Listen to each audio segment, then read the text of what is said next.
Right, so the story so far is we've got potassium chloride, potassium bromide, and potassium iodide, and we use chlorine water to do what? Sterilize the water Well, thing. yeah, so there's basically an oxidation reaction. So it's reduction and oxidation. We've been studying electrode potentials, right? So, but this is kind of like dark brown, and this is light brown, and then this is like colours. So I've got an organic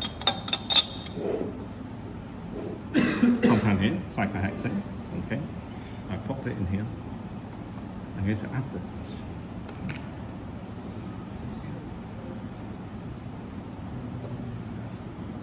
All right. So first of all,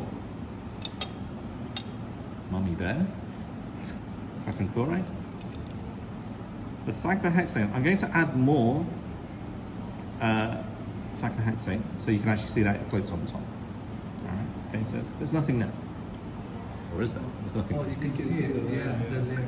Okay, so there is an immiscible layer. No, you look at the bottom part where it starts There's to like go. a Okay, all right. I'm going to pass that around.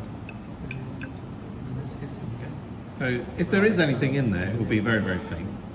That would be the chlorine. Okay, so next, I'm going to add this to what I suspect to be the bromine. Yes, it's the Okay, bromine. so chlorine water has displaced potassium bromide to form bromine and potassium chloride.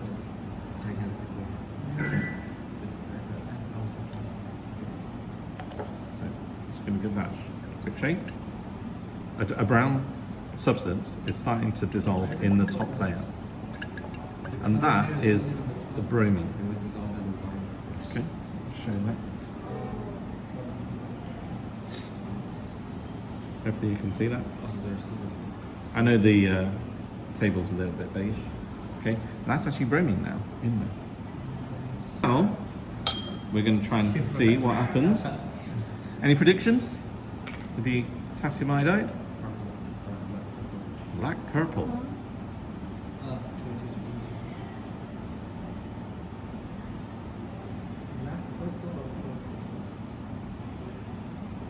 That's all we need.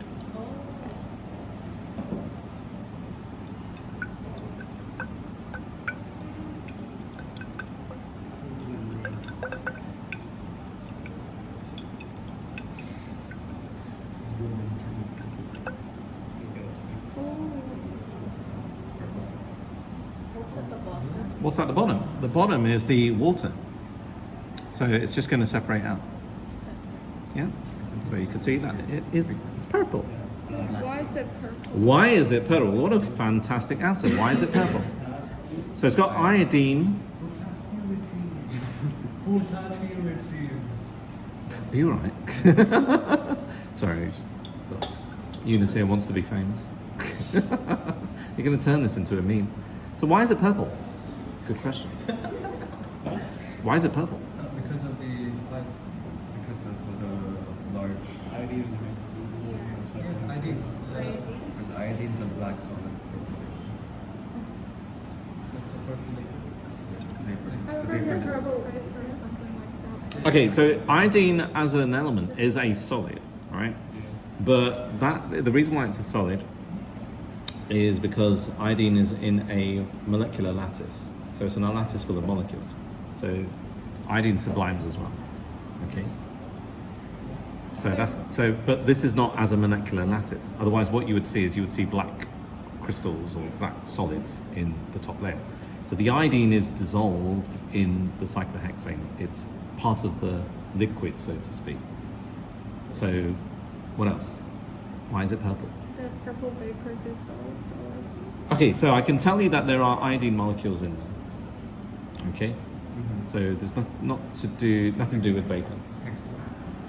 And iodine is solid at room temperature, but it's successfully dissolved in the organic. It's not reacting with that extent. There's no reaction. The iodine is staying as iodine itself. Immiscible. It is immiscible, but the iodine prefers to dissolve in the cyclohexane. So think. Why is it going across from the water to the cyclohexane? Partition coefficients. You could have No, there is a partition coefficient that's set up. However, that it's definitely going across, but there's something a little more deeper than that. Let's see. something you've learned. Sorry? Is it something you've learned? It is something that you've done, yes. Intermolecular forces, right. Okay, so start to think about what's disrupted in the water, and then start to think about the interactions.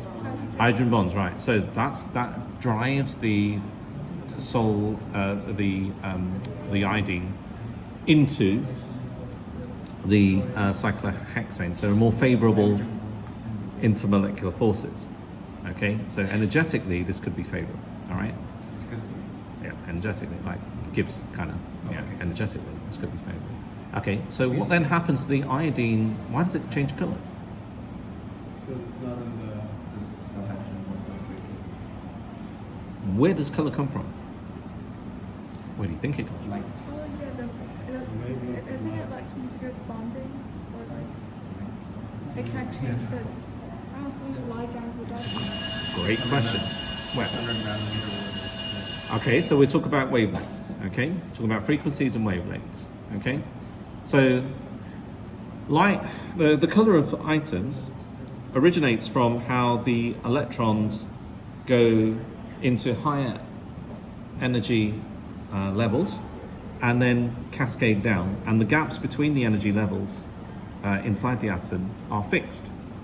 They're fixed energy gaps between the quantum shells, so to speak. They're fixed. But what can happen is if you have a little bit of interaction between this iodine and its electrons, and there's lots and lots of electrons. If you think about it, iodine is atomic number 53, so there are 106 electrons wandering around. So, and as you go deeper into the periodic table, the electrons can start to go into other orbitals, if you can think of it like that, which are of similar energy. Okay, so with iodine, it is in the fifth period, so the 6D is available, and you've also got 6F available as well. So there's lots of little homes for the electrons to go into that are just a little bit energetically different. So light, particular wavelengths of light corresponding to those energy jumps, according to Planck's equation, equals h mu, where mu is the frequency of light, can then result in the electrons jumping up into a different higher energy state. And then what happens is they cascade down, and when they cascade down, they return back. So the jumping up and cascading down.